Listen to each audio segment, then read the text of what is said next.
இங்க இருக்கிற இப்போ போய் அங்க போய் நல்லா வாழ்ந்தாலும் அவனுக்கும் நமக்கும் அந்த கவுடு வந்துடும்ல. அங்க போன உடனே எல்லாத்தையும் பழி வாங்கணும், அது வாங்கணும், இவன் நம்மளோட நல்லா இருக்கானே, இந்த ஒரு ஏற்றத்தாழ்வுலாம் வரும் இல்லையா. அப்போ சொர்க்கத்திலையும் போய் இதை தான் வாழ போறோம்னா இங்கே வாழ்ந்துட்டு போயிடலாமே. ஸோ சொர்க்கம் நரகம்லாம் எங்கேயுமே இல்லை, நமக்குள்ளதான் இருக்கு. அதை நாம் கடந்து செல்ல வேண்டும். சொர்க்கத்தையும் கடக்கணும், நரகத்தையும் கடக்கணும். இந்த உலக வாழ்க்கையில் அதை கடக்கும் பொழுதுதான் நமக்கு முக்தி.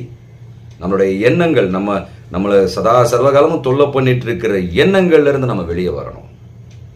கவலை, ஏதோ ஒரு பிரச்சனை, இவன் அதை சொல்றான், அவன் இதை சொல்றான், இந்த மாதிரி பிரச்சனை வந்துச்சுன்னா இதை எப்படி ஃபேஸ் பண்ண போறேன்ற இந்த கவலையிலேருந்து வெளியே வரணும். இதுதான் விடுதலை. இந்த கவலையிலே உட்காந்து அதையே கவனிச்சுட்டு இருக்க கூடாது. அதுல இருந்து வெளியே வரணும். வெளியே வந்து நிதானமா உங்க விழிப்புணர்வோட என்ன பண்ணலான்னு யோசிக்கும் பொழுதுதான் நமக்கு அந்த பிரச்சனைக்கான சொல்யூஷன் கிடைக்கும். ஆனா அதை விட்டுட்டு நம்ம அந்த பிரச்சனையோட கலந்தோம்னு வச்சுக்கோங்களேன், கோபங்கள் தான் அதிகமாகும். நம்மளுடைய கோப உணர்வெல்லாம் தூண்டப்படும். எதுலையுமே நிம்மதி இருக்காது.